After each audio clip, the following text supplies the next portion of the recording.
Tu esi tobulas ir tobula. Tokia būtent, koks tu dabar šiuo momentu esi. Ir dažnai mes pamirštam tą. Mes dažnai tiesiog įeinam į savo mintis, įeinam savo ego, pradedam galvoti nesąmonės, įstringam ir pamirštam, kad mes esam absoliučiai visko verti. Mes esam visko verti. Tu esi visko verti savo gyvenimą. Absoliučiai viskam patirti. Kodėl? Dabar gal klaustum tamonės. Tu esi verts ir verta. Vien dėl to, nes tu jau egzistuoji. Nes kūryba sugalvoja tavo sielą sukurti. Tu egzistuoji.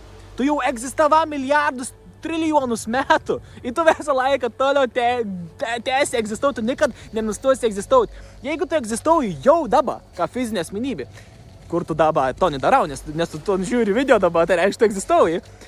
Tai reiškia, tu esi verts ir verta. Absoliučiai visko savo gyvenime. Ir tu esi pakankams. Ką priektum savo priminti? Pat geriausia praktika, kad radaus tau savivertį pakels tau pačiai. Atsikeli ryte arba prieš miegą 3 kartus ryte, 3 kartus vakar. Tiesiog pasakyk savo, aš esu tas, kas aš esu. Ir tai užtenka. Aš esu tas, kas aš esu. Ir to užtenka. Aš esu tas, kas aš esu.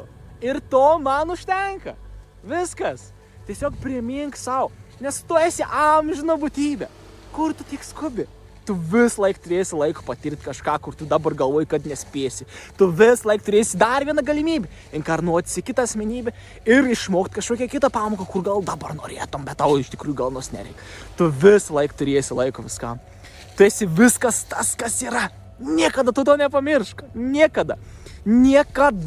Ir jeigu tu galvotum, kad ne, aš nesu verts to, nesu tuo ir verts, nesu taip ir taip verts. Jeigu tu nesi verts, tai tu tada neegzistuotum. Bet tu egzistuoji. Tu egzistuoji. Pagal definiciją, tas, kas egzistuoja, niekada negali nustoti egzistuoti. Tu vis laik buvai ir būsi. Ir tas, kas egzistuoja jau nuo pat gimimo ir verta nuo pat egzistencijos, kaip siela, netgi ne kaip pati asmenybė, kad reinkarnavosi šitą fizinę realybę, bet jau kaip siela, tai esi verta ir verta absoliučiai visko. Tai jeigu sakai, kad tu esi neverts kažko, pavyzdžiui, kits žmogus ir verts, o tas ir verts to patirti, išmokti taip toliau, bet aš tai nesu verts. Kam dalyks, tu ginčies su visata, tu ginčies su visatos kūryba, su egzistencija, o visata nedaro klaidų. Tu niekada nelaimėsi šito argumentą. Tu esi viskas tas, kas yra. Ir tu visą laik buvai ir būsi verts ir verta patirti viską ir turėti viską savo gyvenime.